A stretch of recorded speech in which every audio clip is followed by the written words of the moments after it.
Dulu aku adalah satu-satunya dewa gunung yang diangkat oleh Kaisar Manusia Fuksi. Namun kini, namaku malah dihapus oleh pengadilan langit. Aku kehilangan tahta dewaku, dan jatuh menjadi siluman di mata manusia. Tapi aku tidak pernah melupakan tugas yang diamanatkan Kaisar Manusia kepadaku. Beliau pernah mengajariku, jika menerima dupa persembahan dari suatu daerah, maka harus melindungi semua makhluk hidup di daerah itu. Demi hal ini, selama 1000 tahun, aku menggunakan kekuatanku untuk mempercepat pertumbuhan tanaman obat di gunung, agar penduduk desa di sekitar selalu punya bahan untuk dipanen. Aku juga melarang mereka turun gunung untuk mengganggu warga. Aku rasa aku sudah menjadi dewa gunung yang sangat bertanggung jawab. Mereka memberiku persembahan dupa, dan aku melindungi mereka dengan cuaca yang baik, serta perjalanan yang aman. Tapi orang-orang dari pengadilan langit tidak berpikir begitu. Seorang Dewi Agung bernama Liu Ruyan turun ke dunia fana untuk menjalani ujiannya. Dia menatapku dengan pandangan merendahkan. Hanya dewa gunung kecil sepertimu, berani-beraninya menikmati pahala untuk diri sendiri. Dasar makhluk jahat yang tidak tahu diri. Begitu dia selesai bicara, dia, di hadapan semua penduduk desa, mencabut paksa inti kedewaanku. Dia mengubahku kembali ke wujud asliku. Kuilku dirobohkan, patung dewaku dihancurkan. Di atas reruntuhannya, malah dibangun kembali kuil pahala untuk Liu Ruyan. Dia menjadi dewi hidup yang melindungi semua makhluk. Sementara aku malah menjadi siluman yang dibenci semua orang. Liu Ruyan mengira setelah dikembalikan ke wujud asliku, riwayatku sudah tamat. Dia ingin membiarkanku mati dengan sendirinya. Tapi dia tidak tahu, dia memang bisa mencabut inti kedewaan yang diberikan pengadilan langit. Tapi dia tidak bisa mencabut kekuasaan dewa gunung yang dianugerahkan oleh Kaisar Manusia Fuksi. Selama 30 tahun dia menikmati persembahan dupa dan mengumpulkan pahala. Aku perlahan-lahan menyatukan seluruh gunung ini menjadi tubuhku. Saat aku kembali setelah berhasil mengubah wujudku, pahalanya telah terkumpul sempurna. Dia sedang bersiap untuk menarik energi naga dari nadi bumi untuk naik ke langit. Namun pada saat itu, dia menyadari, setiap jengkal tanah di bawah kakinya memberontak melawannya. Apa ini? Lepaskan aku. Hanya dengan kemampuanmu, kau mau naik ke surga? Bermimpilah. Bantu channel ini untuk terus berkembang dengan like, comment, dan subscribe. Selamat menonton video ini. Yeay! Namaku Cendasan. Sekarang aku hanyalah sesosok makhluk halus. Dahulu kala, aku juga seorang dewa. Dewa gunung yang secara resmi diangkat oleh Kaisar Manusia, menguasai seluruh gunung Cangbai yang luas ini. Di bawah gunung ada sebuah kota bernama Kota Antai. Para penduduk kota secara rutin membawakanku buah-buahan dan kue. Lalu mereka bersujud beberapa kali. Kehidupan seperti ini berjalan selama lebih dari 1000 tahun. Sampai pada hari itu, Liu Ruyan datang. Saat dia datang, diiringi cahaya agung yang menyilaukan, semua orang di kota Antai berlutut di tanah, berteriak, Dewi Agung telah menampakkan diri.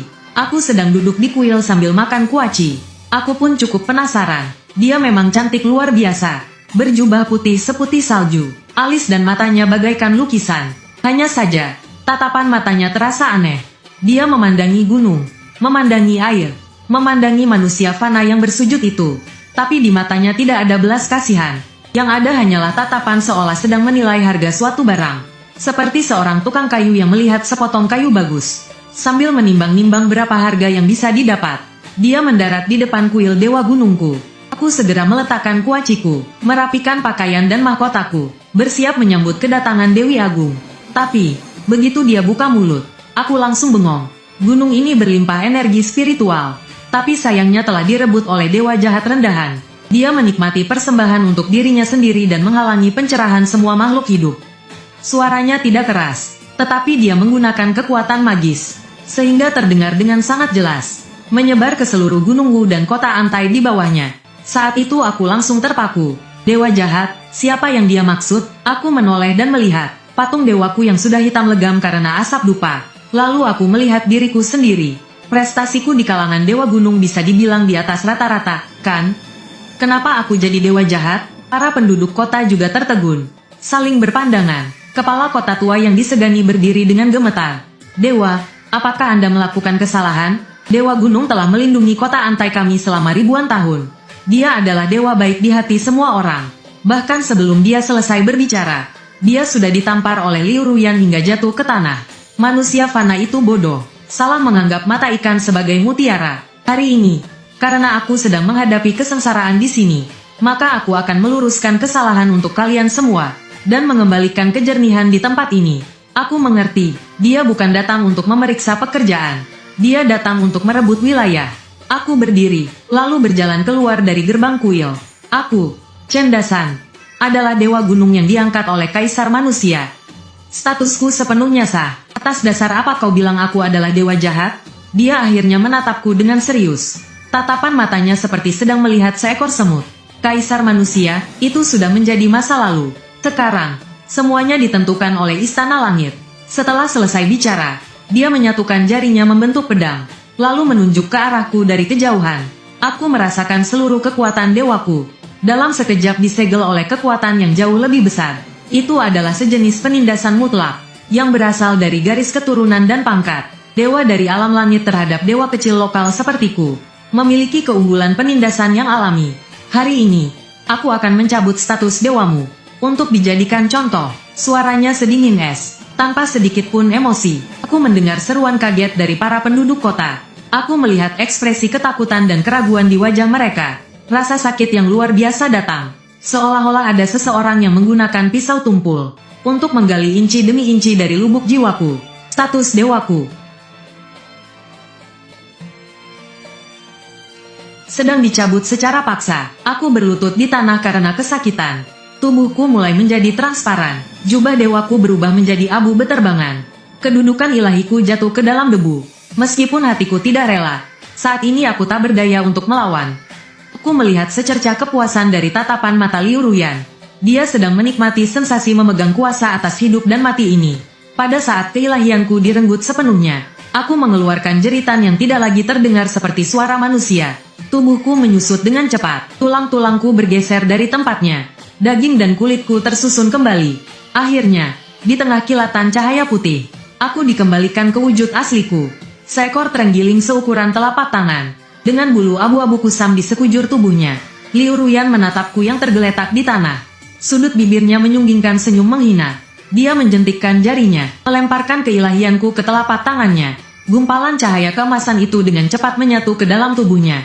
Aura di tubuhnya seketika menjadi beberapa kali lipat lebih kuat. Mulai hari ini, Gunung Changbai akan berada di bawah lindunganku. Kalian semua harus membangun kuil untukku, memujaku siang dan malam. Hanya dengan begitu kalian akan mendapatkan kedamaian abadi. Para penduduk kota ketakutan setengah mati. Mereka bersujud mati-matian di hadapannya. Kami junjung titah Dewi Agung. Terima kasih Dewi Agung telah menyingkirkan dewa jahat untuk kami.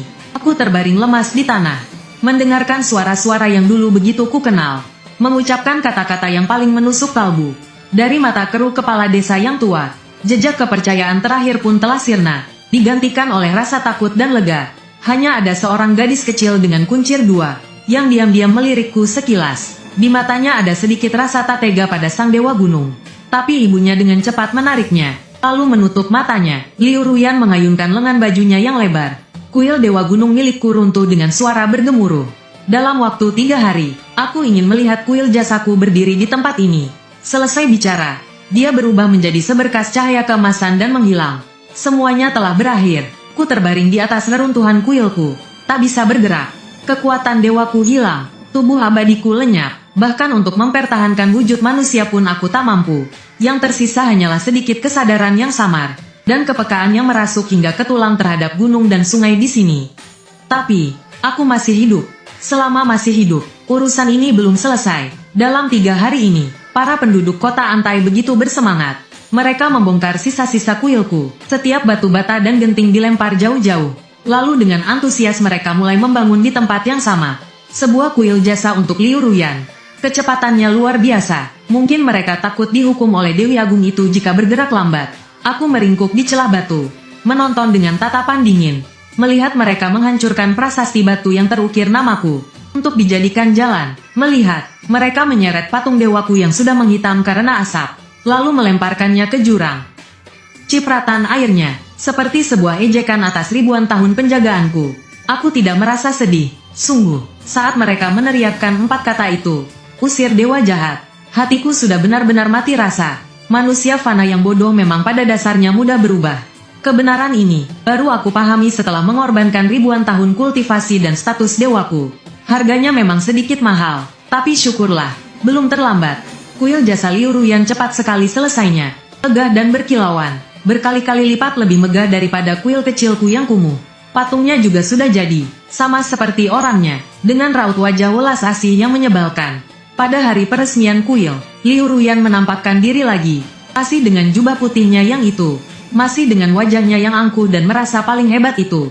Dia menurunkan beberapa tetes hujan berkah, menyembuhkan rematik dan nyeri tulang beberapa warga kota, lalu dengan santainya mengubah beberapa batu menjadi emas yang berkilauan. Para penduduk kota benar-benar menjadi gila. Teriakan Dewi Liu Ruyan menggema dahsyat bagaikan badai di seluruh lembah. Mereka bersujud dengan sangat khusyuk, bahkan lebih khusyuk dari siapapun. Sujud mereka pun paling keras di antara yang lain. Pada saat itu juga, kekuatan doa dan persembahan yang sangat besar bagaikan sungai yang mengalir ke laut. Semuanya mengalir deras ke arah Liu Ruyan. Aku bisa merasakan setelah dia menyerap semua kekuatan doa itu, auranya menjadi jauh lebih stabil. Kultivasinya untuk melewati cobaannya telah maju selangkah lebih besar. Merebut kedewaanku, menduduki tempat suciku, mengambil persembahan untukku. Semua ini dia lakukan demi meningkatkan kultivasinya sendiri, menggunakan fondasiku untuk melapangkan jalan kenaikannya. Benar-benar rencana yang bagus. Aku bersembunyi di kegelapan, menyaksikan semua ini dengan sangat jelas. Aku melihat tatapan Liu Ruyan menyapu kerumunan, lalu menyapu hutan di pegunungan. Dia sedang mencariku, melepaskan makhluk jahat ini, selalu membuatku merasa sedikit tidak tenang. Aku harus menemukannya, untuk membasmi masalah di kemudian hari. Terima kasih banyak sudah menonton video ini sampai selesai. Jangan lupa klik like, comment, dan subscribe. Bye-bye.